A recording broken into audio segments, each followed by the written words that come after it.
Clause कहता है कि जिसके पास भूमि नहीं है सरकार उसे भूमि आवंटित करेगी, लेकिन यहाँ दुर्भाग्य इस राज्य का कि जिनकी भूमि है सदियों से हजारों वर्षों से वो भूमि पर वो जोत तोड़ करते हैं और आज लगता है कि ब्रिटानिया हुकूमत बरकरार है, ईस्ट इंडिया कंपनी का शासन इस राज्य में बरकरार है। ओबी डंपिंग को लेकर भिड़ंत, फायरिंग, बमबाजी। रेती जमीन पर ओबी डंप किए जाने को लेकर पहले भी हो चुका है संघर्ष, चले थे गोली बम, मामला जीनागोड़ा का। देव प्रभा आउटसोर्सिंग के समर्थकों व ग्रामीणों में झड़प, पत्थरबाजी व फायरिंग, तीसरा थानेदार का हाथ टूटा। अचानक बमबाजी व फायरिंग से मची भगदड़, पुलिस की मौजूदगी में एक दूसरे पर पत्थर बरसाते लोग। माननीय अध्यक्ष महोदय, आज मैं महामहिम राज्यपाल महोदय के द्वारा प्रस्तुत अभिभाषण पे हो रहे वाद विवाद पर अपनी प्रतिक्रिया देने के लिए आया हूं। महोदय, एक छोटी सी कहानी मैं बताना चाहूंगा। एक महिला थी, उसकी छोटी बच्ची जिसकी उम्र 5 वर्ष थी, वो अपनी माँ से आकर पूछती है कि माँ, छोटे भाई का मृत्यु कब होगा? तो माँ ने पूछा कि बेटी तुम ऐसा क्यों कह रही हो, अपने छोटे भाई को मरने के लिए क्यों कह रही हो? तो छोटी सी गुड़िया ने कहा कि माँ, बड़े भाई की जब मृत्यु हुई थी तो बहुत सारे लोग हमें खाना देने के लिए आए थे, हमारे घर में भोजन नहीं था, हमें कपड़े नहीं था, तो बहुत सारे लोग हमसे मिलने आए थे और हमें खाना देकर गए थे। और मैं चाहती हूँ कि छोटा भाई भी अगर मर जाएगा तो शायद बहुत सारे लोग आएंगे, हमें भोजन देंगे, हमें खाना देंगे, हमें कपड़े देंगे, क्योंकि हम 4-5 दिनों से भूखे हैं। महोदय, आज यही भाव कोयलांचल के हर एक रैयतों के घर में है कि जब भी हमारी जमीनों का अधिग्रहण होगा, जब कोई कंपनी हमारी जमीन का अधिग्रहण माइंस के लिए करेगी और जब माफियाओं के द्वारा उन पर लाठीचार्ज होगा, उनके लठेत के माध्यम से उन पर हमला होगा, तो कोयलांचल के रैयत चाहते हैं कि साथ साथ में 2-4 IAS IPS को भी चोट लगे। क्यों लगे? न विगत कुछ दिन पहले बागमारा में एक घटना घटी थी, हिलटॉप कंपनी का मामला था, DSP महोदय घायल हुए थे, सरकार ने वीडियो कॉल से बात किया था, सरकार ने उस मामले को संज्ञान में लिया था, लेकिन ठीक उसके कुछ दिन बाद सिंदरी के सुरंगा में फिर एक घटना घटती है। इस बार महिलाओं को सड़क पे दौड़ा दौड़ा कर पीटा गया, उनकी साड़ियों को फाड़ा गया, उनके कान की बालियों को नोचकर छीन लिया गया, लेकिन न FIR होता है न कार्रवाई होती है। महोदय, इसी प्रकार से आज एक मामला संज्ञान में आया है, मैं सदन को सचेत करना चाहूंगा।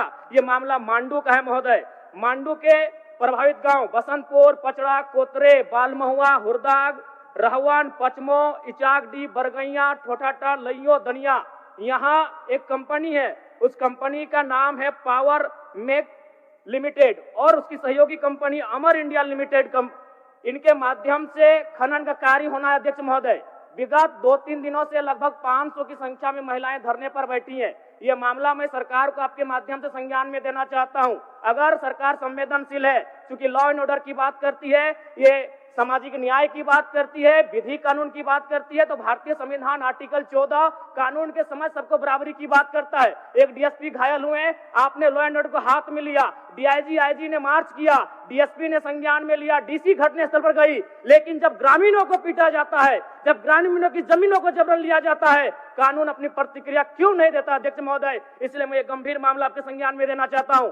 महोदय, भारतीय संविधान आर्टिकल 301 कहता है, क्योंकि इससे पहले जो जमीन का मामला था वो हमारा मौलिक अधिकार था, लेकिन संशोधन करते हुए 300A में डाला गया है। वर्तमान वो हमारा मौलिक अधिकार न होकर संवैधानिक अधिकार है। अध्यक्ष महोदय, और वो क्लाउज कहता है कि जिसके पास भूमि नहीं है सरकार उसे भूमि आवंटित करेगी, लेकिन यहाँ दुर्भाग्य इस राज्य का कि जिनकी भूमि है सदियों से हजारों वर्षों से वो भूमि पर वो जोत तोड़ करते हैं और आज लगता है कि ब्रिटानिया हुकूमत बरकरार है, ईस्ट इंडिया कंपनी का शासन इस राज्य में बरकरार है। आज इसी प्रशासन के जोर पर आज उनकी जमीनों का जबरन अधिग्रहण किया जाता है। मांडू का मामला को संज्ञान में लीजिए, सुरंगा का मामला संज्ञान में लीजिए, भौरा का मामला संज्ञान में लीजिए। अध्यक्ष महोदय, क्योंकि रोज रोज आपके DSP घायल होने का इंतजार मत कीजिए।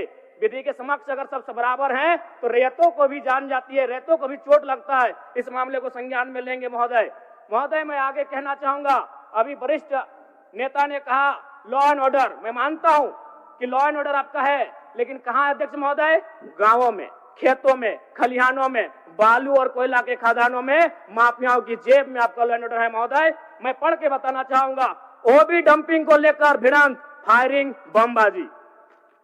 रेती जमीन पर ओबी डंप किए जाने को लेकर पहले भी हो चुका है संघर्ष, चले थे गोली बम, मामला जीनागोड़ा का।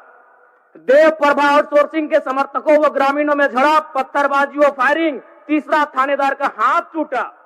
अचानक बमबाजी व फायरिंग से मची भगदड़, पुलिस की मौजूदगी में एक दूसरे पर पत्थर बरसाते लोग। मैंने कहा लॉ एंड ऑर्डर है अध्यक्ष महोदय, कहाँ? गांवों में, खेतों में, खलिहानों में, कोयला के खदानों में, माफियाओं की जेब में। अध्यक्ष महोदय, मामले को गंभीरता पूर्वक संज्ञान में लीजिए अध्यक्ष महोदय। फिलहाल मांडू के मैंने जिन गांवों का नाम जिक्र किया है, अभी भी 500 महिलाएं धरने पर बैठी अध्यक्ष महोदय। अगर सरकार इस मामले को गंभीरता पूर्वक नहीं लेती अध्यक्ष महोदय, तो बागमारा और झरिया जैसी घटनाएं मांडू में घटित होने में देर नहीं लगी अध्यक्ष महोदय। इसलिए मैं चाहता हूं कि इस मामले को आप संज्ञान में ले। दूसरी बात अध्यक्ष महोदय, मैं आपके माध्यम से एक अत्यंत गंभीर मामला संज्ञान में देना चाहता हूं। धनबाद जिला तोपचाची प्रखंड अंतर्गत पिपराडी गांव, आजादी के 78 साल बाद भी उस गांव की सड़क मुख्य सड़क से जुड़ नहीं पाई है।